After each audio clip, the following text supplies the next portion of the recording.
रखे हैं, चलिए, ऊपर हो में गया। कार्बन है उसके यौगिक, तो कार्बन है उसके यौगिक पार्ट 1 जाएगा, फिर वहां से पढ़ाइएगा पार्ट 2 ऊपर सीखेंगे। तो बच्चों अब हाइड्रोकार्बन, ये जो अल्केन अल्किन अल्काइन हम लिखे हैं, ये इसको अब लिखने का तरीका क्या है ये आप जान जाएं। जैसे में एक हम लेते हैं, हम सबसे पहले क्या बोले, एक सिर्फ कार्बन और हाइड्रोजन से बनकर के बनने वाला ही यौगिक है। अब हम एक एग्जांपल में देंगे, जैसे में आपको बताना है कि ये आप देखिए, ये ऊपर में लिखा हुआ है अल्केन, यानी कि सब ए एल के तीनों एक ही है। अब लास्ट में लिखा हुआ है एन, यहाँ पे लिखा हुआ है इन, और यहाँ पे लिखा हुआ है आइन, ये तीनों हम लिख दिए एन इन आइन। अब हमको क्या करना है, इसके पहले हम आपको बताए थे कि एक कार्बन वाला परमाणु मेथ कहलाता है, 2 वाला एथ कहलाता है, 3 वाला प्रोप कहलाता है।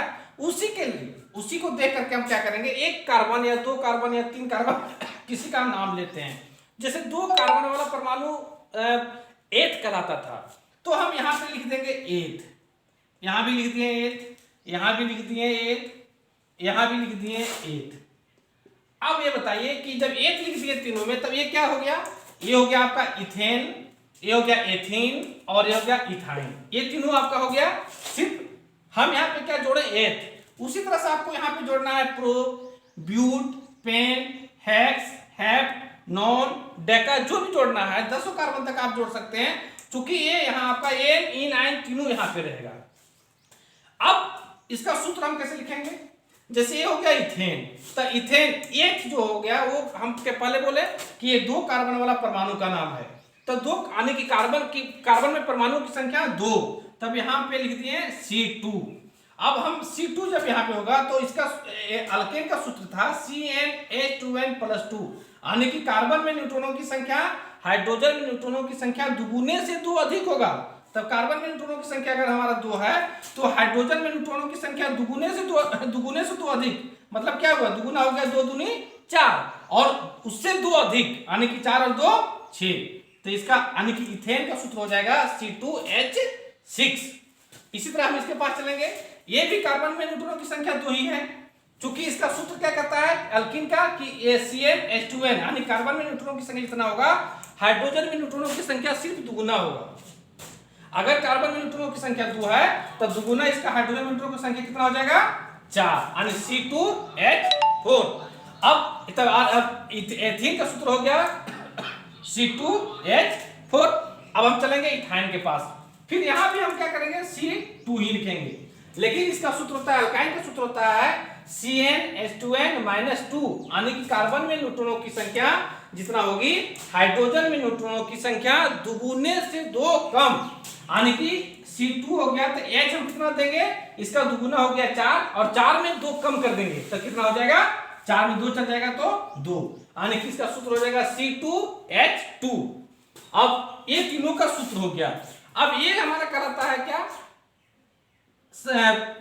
सिंपल फॉर्मूला, इसको हम लोग इंग्लिश में कहते हैं सिंपल फॉर्मूला, यानी कि हिंदी में कहते हैं साधारण सूत्र।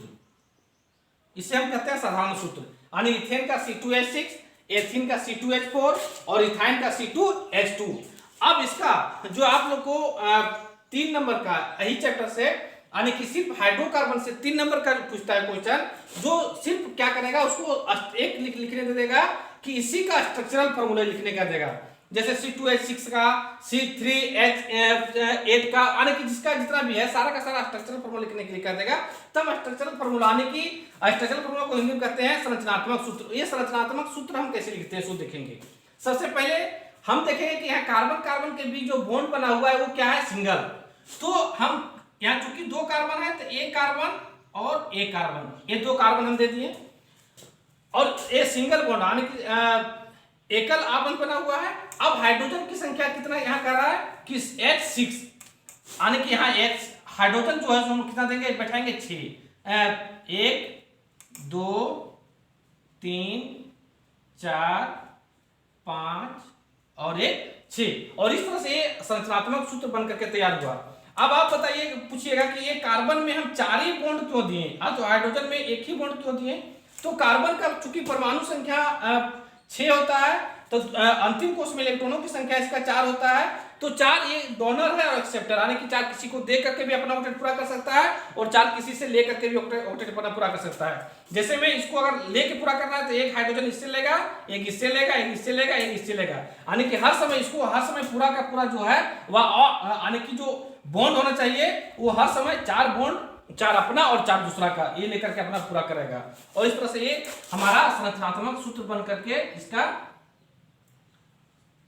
संरचनात्मक सूत्र बन करके तैयार हुआ। अब इसके साथ चलेंगे एथीन के साथ। चूंकि यहाँ पे कार्बन कार्बन के बीच क्या कहता है कि जो बॉन्ड होगा वो क्या होगा, डबल होगा। तो हम यहाँ पे डबल बॉन्ड दे दिए, कार्बन 1 1 2, ये डबल बॉन्ड हो गया। अब ये कार्बन कार्बन के बीच डबल बॉन्ड हो गया। चूंकि कार्बन में न्यूट्रॉनों की संख्या 2 है तो हाइड्रोजन न्यूट्रॉन की संख्या 4 है, तो इसको भी हमको 4 करना है। तो यहाँ एक हाइड्रोजन बैठा देंगे, एक हाइड्रोजन यहाँ बैठा देंगे, एक हाइड्रोजन यहाँ बैठा देंगे, एक हाइड्रोजन यहाँ बैठा देंगे, और ये भी हमारा बन करके तैयार। इसको भी हम गिने 1 2 3 4 5 6 7 8, ये भी पूरा कंप्लीट। एक कार्बन को हमको पूरा करना है तो 1 2 3 4 5 6 7 8। इसको जानने के लिए एक और बेहतर तरीका हम बता देंगे, जो जिसको हम लोग इससे पहले बताए हैं इलेक्ट्रॉन बिंदु संरचना, उसके माध्यम से भी बता देंगे तो ये कार्बन पूर्ण है या ना ये पता चल जाएगा। अब हम चलेंगे एल्काइन के साथ।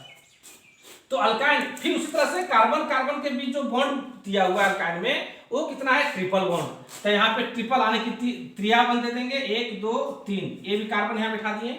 अब हाइड्रोजन यहाँ बैठाएंगे क्या, यहाँ एक हाइड्रोजन, चूंकि हाइड्रोजन 2 ही है तो एक हाइड्रोजन और यहाँ पे एक हाइड्रोजन। इस तरह से ये हमारा ये भी संरचनात्मक सूत्र बन के तैयार हो गया। अब इसको हमको देखना है कि कार्बन ये पूर्ण है कि नहीं, ये कार्बन पूर्ण है कि नहीं।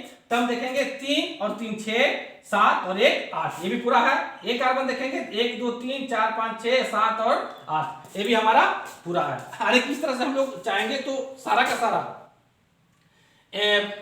Ethane, propane, butane, pentane, hexane, heptane, octane, nonane, decane तक का सूत्र बना सकते हैं। इसमें से propene, butene, pentene, hexene, heptene, octene, nonene और डेकिन तक का सूत्र बना सकते हैं। इसमें से इथाइन के बाद propyne, butyne, pentyne, hexyne, heptyne, ऑक्टाइन, नोनाइन, डेकाइन, चारों तक 10 तक हम इसका सूत्र जो है सो इस तरह से बना सकते हैं। सिर्फ आपको ध्यान रखना क्या है, जो कार्बन कार्बन के इसमें से ये तो सिंगल इसी तरह से चलेगा, इसको सिर्फ क्या देखना है कि कार्बन कार्बन के जो बॉन्ड दिए हैं, जब कार्बन 3 आ जाएगा, कार्बन 4 आ जाएगा, कार्बन 5 आ जाएगा, तो ये कार्बन कार्बन के बीच जो बॉन्ड बना हुआ है वो सिर्फ अंतिम कार्बन कार्बन के बीच ही डबल बॉन्ड देना है। उसी तरह से इसमें भी सिर्फ अंतिम कार्बन के बीच ही ट्रिपल बॉन्ड देना है, और इस तरह से आप बना सकते हैं। अब इसको विस्तृत रूप से अगर आपके पास जिस तरह से हम बताए थे इलेक्ट्रॉन बिंदु संरचना, इसको अगर इलेक्ट्रॉन बिंदु संरचना के माध्यम से अगर जानकारी लेना है तो कुछ नहीं करना है, आपको यहाँ पे एक बिंदु बैठा देना है। यहाँ जहां जहां बॉन्ड है वहां बिंदु बैठा दें, एक यहाँ बैठा देंगे, यहाँ बैठा देंगे, यहाँ बैठा देंगे, यहाँ बैठा देंगे, यहाँ बैठा देंगे, यहाँ बैठा देंगे, यहाँ बैठा देंगे,